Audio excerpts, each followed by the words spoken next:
हर कहानी कुछ कहती है।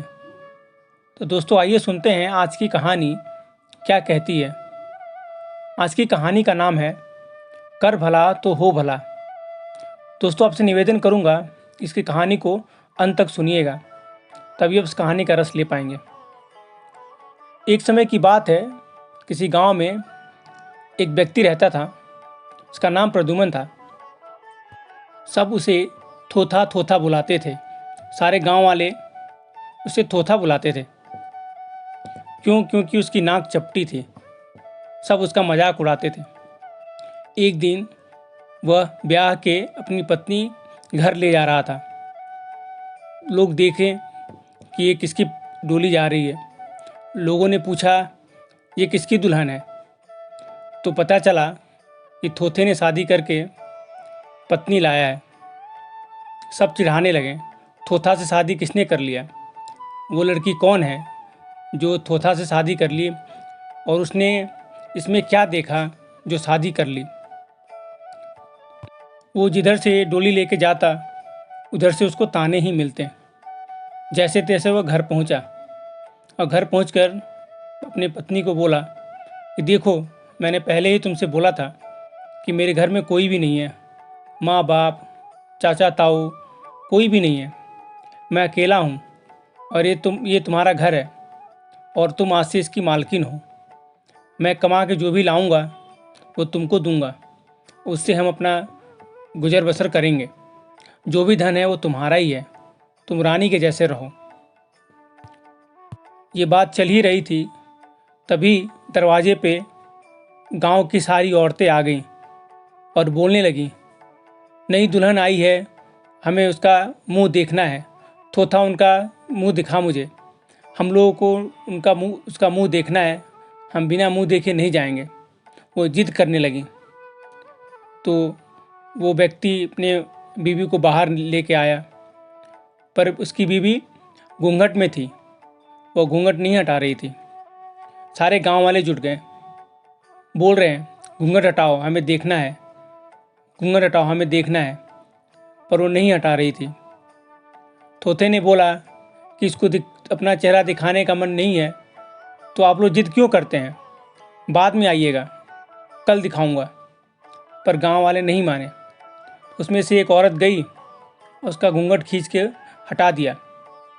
घूंघट हटा के देखा तो उसकी नाक भी चपटी थी। यह देखकर सारी औरतें हंसने लगी और वहाँ खड़े सारे व्यक्ति भी हंसने लगे। बोला, ये देखो, थोथे को बीवी भी थोथी मिली, इसकी नाक भी चपटी है, इसकी नाक भी चपटी है। यह सुनकर उसकी बीवी रोने लगी। फिर थोथे ने सबको भगा दिया। बोला, आप लोग घर जाओ, जाओ यहाँ से, आप लोग का कोई काम नहीं यहाँ पे। फिर सब गांव वाले चले गए। दूसरे दिन जब थोथा काम पे जा रहा था तो उस भीड़ में से एक व्यक्ति जो कल गया हुआ था वो मिला। उसने बोला, तुमने अपने घर पे हम लोगों की बहुत बेइज्जती करी है, सब गाँव वालों को बुला के हमें भगा दिया है, तो हम इसका बदला लेंगे। हम तुम्हारा हुक्का पानी बंद करा देंगे, तुमको इस गांव से निकलवा देंगे और तुमको और भी चढ़ाएंगे। उधर उसकी पत्नी जब पानी भरने गई निकट के तालाब में, तो वहाँ औरतें बैठी थी। उन लोगों ने भी उसको बहुत चिढ़ाया, थोथी थोथी बोलकर। वो बेचारी रोती हुई घर आई। फिर थोथा भी घर आया। उसने पत्नी को रोते हुए देखा, उसको बहुत गुस्सा आई। वो गांव वालों से जाके लड़ने लगा, पर गांव वाले ने बोला, हम तुमको यहाँ नहीं रखेंगे, तुम गांव छोड़कर चले जाओ, हम तुमको यहाँ नहीं रहने देंगे, अगर तुम रहोगे तो हम रोज़ तुमको चिढ़ाएंगे। पर हम नहीं मानेंगे। वो घर वापस आया और अपने पत्नी को बोला, ये गांव हमारे रहने लायक नहीं है, हम आज ही रात को ये गांव छोड़ देंगे और कहीं और जाएंगे, फिर खूब सारा धन कमा के आएंगे, तब ये लोग हमारी इज्जत करेंगे। उसकी पत्नी ने बोला, पर ये घर का क्या?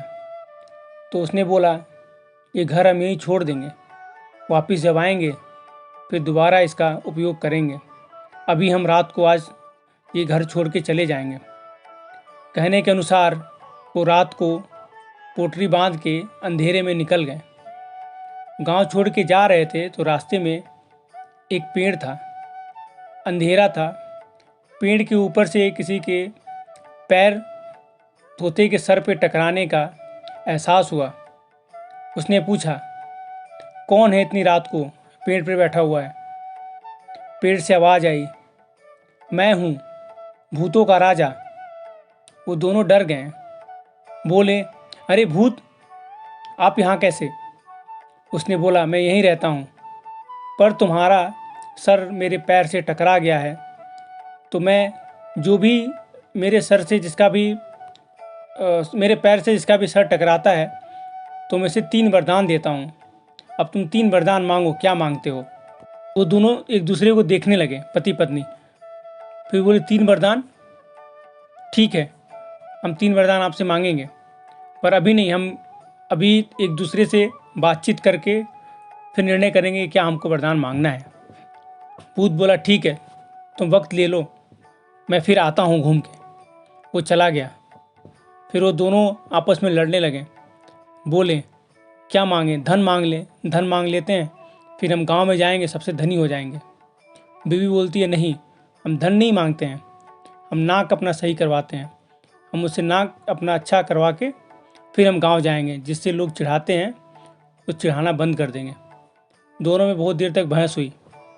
फिर दोनों ने निर्णय किया कि हम अपना नाक सही करवाते हैं और भूत से नया नाक मांगते हैं। ऐसा ही हुआ, भूत प्रकट हुआ। उन लोगों ने बोला, हमें नाक दे दो अच्छा सा, हमें नाक दे दो खूब सारा अच्छा सा। भूत ने तथास्तु बोला और गायब हो गया। उनके नाक एकदम सही हो गए, नुकीले। फिर वो गांव वापस गए, सब देख के आश्चर्यचकित हो गए, इनके नाक सही कैसे हो गए। पर थोड़ी देर बाद क्या हुआ, पूरे शरीर में नाक ही नाक निकल गया, हर जगह नाक ही नाक। ये क्या? तो फिर वापस भूत के पास गए और बोला, ये आपने क्या किया? हमने तो नाक बोला था। भूत ने बोला, तुमने बोला हमें नाक, खूब सारा नाक दे दो, हमारा नाक दे दो, तुमने ये नहीं बोला कि मुझे एक नाक दो। तो मैंने ऐसा ही किया, अब पूरा नाक ही नाक हो गया। फिर वो घबरा गए। फिर बोला, हमारे नाक हटा लो। फिर भूत ने कहा, तथास्तु, तुम्हारा दूसरा वरदान पूरा हुआ। अब उनका नाक ही गायब हो गया, मुंह में नाक ही नहीं था, वो बिना नाक के हो गए।